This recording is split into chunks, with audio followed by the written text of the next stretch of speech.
going back to, as a coach, you're always on the lookout for great players and players that you can build around your team. When it comes to the current players in the NBA, which player would you love to build your team around? um, I mean, I don't know. I don't study the NBA too much, but I've just appreciated what Luka's done at such a young age. Yeah. And it's just fun to watch, a young guy come over. Like his story is pretty cool. Having played in the same league he played in Spain, and competed against that same caliber of player, and then see what he did at a young age, and then came over and had similar success. And I think the one thing I love about him is just that he's such a dynamic passer and playmaker, and Mhm. but he loves to take the big shot. Like, so I mean, for me, it's just fun to watch a guy like that because, like we were talking about in terms of like where's the game going, his style allows everyone to feel part of it because Mhm. it's not just about him. He very similar to LeBron in that way, in that Mhm. he's he's sharing it more than he's necessarily scoring. And everyone always talks about, or I mean, not everyone, but you look at LeBron and you look at what he's done with his points. Same thing with Luka.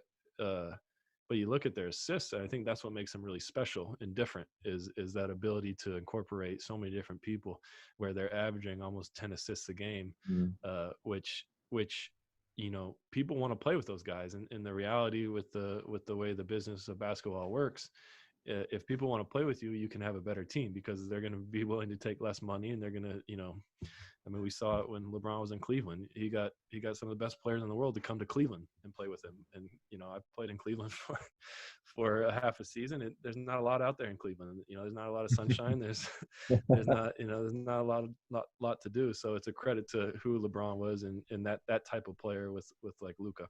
Mhm.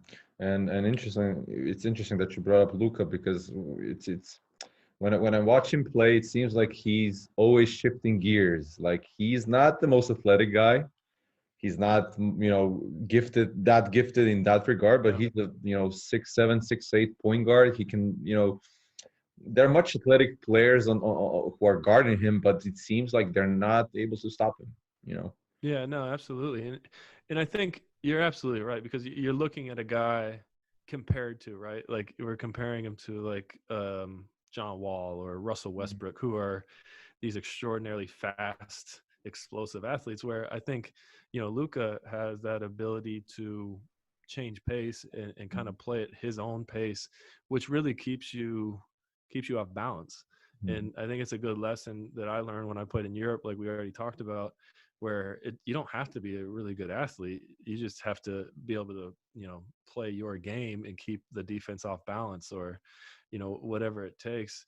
And, like we were talking about how Phil coached the game as like a dance. And you look at a guy like Luca, and it is kind of like a dance, right? He's always, but he's calling the shots. He's playing at his own pace. He's making, the defender off balance. If you're going to blitz him, he's going to, pull you away from the basket.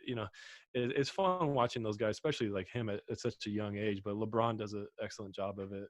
Chris Mhm. Paul does an excellent job. These elite playmakers, point guards that can just manipulate a whole defense by you as a coach. I try to be aggressive in the pick and roll, and he makes me look stupid. And or as a coach, you try to play a scheme, and then they're very aware of what's going on the court, which makes it, from a strategical standpoint, it's really difficult to coach against them, but also it's really fun to see a player that's capable of doing that and Mhm. understanding what's going on at a deeper level. Yeah, I mean, those type of players really impact the game on so many levels, and it's like watching a surgeon on during an operation. It seems Yeah, like they're absolutely. always 2 or 3 steps ahead of the competition. Yeah, I mean, I'm a big soccer fan or football fan, so I think you look at guys like, some of the great midfielders. Like they're always aware of where they are, and they can kind of there's this great sense of before the play happens, they're ahead of it. And you look at a guy like Lionel Messi.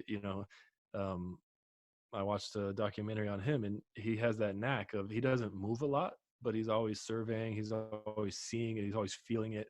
And then once he attacks, he's like a snake. It's like it's already too Yeah. late, like he's already gone by 3, 4, 5 defenders, and the ball's in the back of the net. It's the same thing with these really good basketball players, is they're able to survey, see, kind of calculate, and then it's already too late. Like Yeah. the scheme didn't work.